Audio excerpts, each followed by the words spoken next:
Assalamualaikum warahmatullahi wabarakatuh. Perkenalkan kami dari kelompok 12 yang beranggotakan saya sendiri, Sabrina Livia Putri Mentari dengan NIM akhiran 34. Lalu ada Hafidh Dharma Rizky dengan NIM akhiran 35. Dan yang terakhir ada Restu Ajiwinata dengan NIM akhiran 12.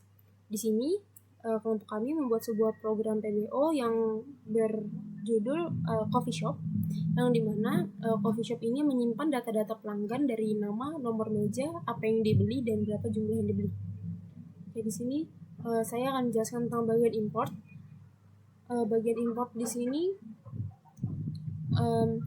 ada from coffee shop, import coffee shop. Jadi from coffee shop ini diambil dari nama file dan import coffee shop ini diambil dari nama kelas. Lalu di sini saya menggunakan kelas, lalu ada variabel privasi, lalu ada konstruktornya, ada method, ada dua method, data diri dan juga data keseluruhan. Lalu ada get dan juga set. Di sini saya memiliki tiga objek di bagian import. Jika saya jalankan, hal yang pertama muncul adalah bagian yang ini. Jadi bagian ini itu adalah outputan dari bagian ini. Lalu yang bisa dilakukan di program ini, yang pertama kita bisa memanggil method. Jadi untuk memanggil method, contohnya seperti P1. Di sini method ada dua ya, ada method data diri dan juga data keseluruhan. Saya ingin data diri dulu, buka kurung tutup kurung, enter. Nah, di sini kita melihat ada nama pelanggan Sabri dengan nomor meja 1. Kita menggunakan buka kurung tutup kurung tanpa isi karena di data diri ini dia hanya sebuah sel tanpa adanya isian yang perlu diisi. Lalu yang bisa dilakukan, kita bisa manggil metodenya data keseluruhan. Contohnya pelanggan 2. Saya ingin mengetahui data keseluruhan dari pelanggan 2. Buka kurung tutup kurung, lalu enter. Kita bisa mengetahui dari nama, nomor meja, pesanan makanan, jumlah pesanan, dan ini itu outputannya keluarnya dari sini. Outputannya dari sini. Nah, dan data yang ada di sini itu sesuai dengan data yang ada di parameternya pelanggan kedua. Dari nama, nomor meja, makanan yang dipesan, jumlahnya, minuman yang dipesan, dan juga jumlahnya. Lalu total pembelian itu 5. 5 ini didapatkan dari 2 ditambah 3, yang programnya itu bentuknya seperti ini. Oke. Lalu yang bisa dilakukan lagi, kita bisa memanggil parameter. Jadi contohnya di sini saya ingin memanggil siapa sih pelanggan ketiga itu. Jadi kita bisa mengetikkan p3.nama. Jadi hanya nama. Dan untuk memanggil parameter itu kita tidak memerlukan yang namanya buka kurung tutup kurung karena nama ini adalah sebuah parameter. Jadi tidak perlu ada isian lagi yang perlu diisi. Jadi langsung enter. Ternyata pelanggan ketiga itu namanya Restu. Jadi jika ingin mengakses parameternya bisa menggunakan cara seperti ini. Jadi jika ingin mengakses nomor meja, makanan, juga makanan, itu bisa menggunakan cara ini. Lalu yang selanjutnya bisa dilakukan itu kita bisa di sini ada yang namanya set. Jadi kita bisa mengubah data yang ada di sini menjadi data yang baru. Contohnya, ternyata pelanggan 1 itu dia tidak memesan cookies, tapi dia itu memesannya cheesecake misalkan. Jadi kita bisa mengubahnya menjadi p1.set makanan. Set makanan, buka kurung tutup kurung. Nah, untuk yang seperti ini perlu diisi. Kenapa? Karena di bagian set makanan itu memiliki satu parameter, yaitu makanan baru. Yang dimana makanan baru ini harus diisi agar memenuhi self makanan. Jadi seperti tadi dibilang, cheesecake itu kan string, jadi perlu petik cheesecake.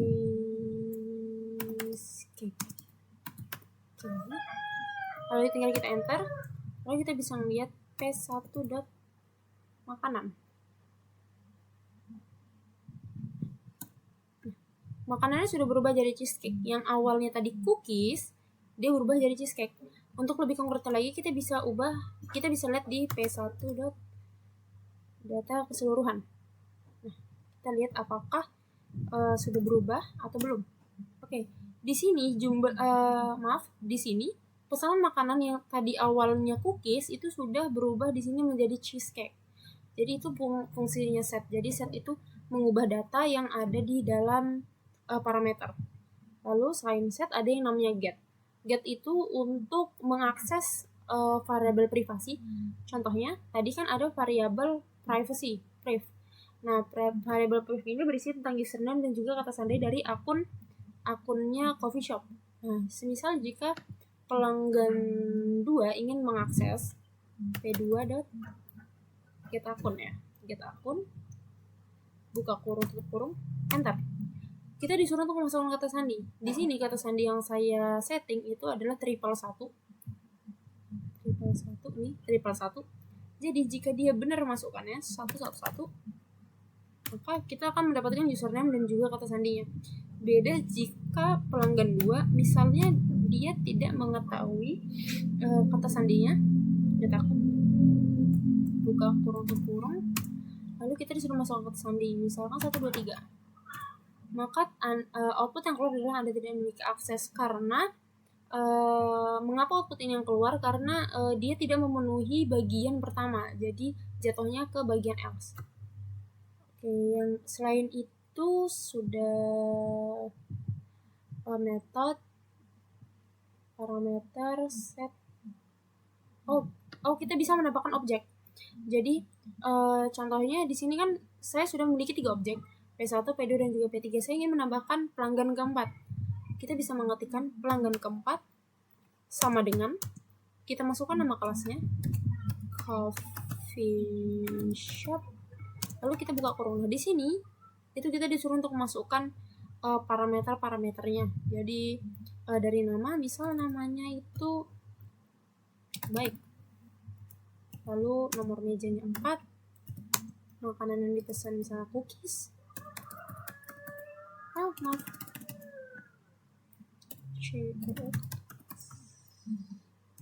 lalu jumlahnya 10 misalkan, lalu minumannya latte, lalu jumlahnya 25. Nah, jika sudah, tinggal kita enterkan saja. Lalu untuk memanggilnya langsung aja ke data keseluruhan, p4.data keseluruhan. Oke, buka kurung. Nah, data yang ada di sini dari nama, nomor meja, pesanan makanan sampai ke bawah itu sesuai dengan isian parameter yang ada di sini. Baik, mungkin itu aja yang bisa dijelaskan dari program kami. Yang selanjutnya akan dijelaskan oleh rekan saya. Terima kasih. Baik, di sini saya akan menjelaskan sebuah codingan Python yang merupakan sebuah kelas bernama coffee shop. Di sini ada yang digunakan untuk informasi rahasia untuk mengakses informasi sistem. Informasi ini tidak didapatkan ke publik kecuali ada skornya 2 kali. Kemudian di sini ada print. Ini adalah print sebuah nama makanan dan minuman beserta harganya. Dan di sini ada metode ini untuk inisialisasi objek dari kelas coffee shop tersebut. Metode ini memiliki 6 parameter yang terdiri dari nama, nomor meja,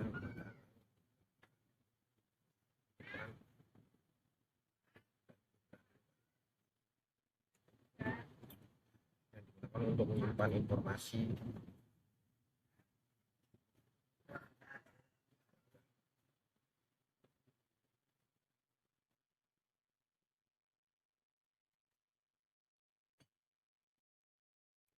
data diri.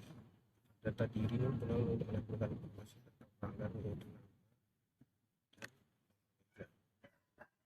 kemudian ada data keseluruhan pesanan yang ada di coffee shop tersebut.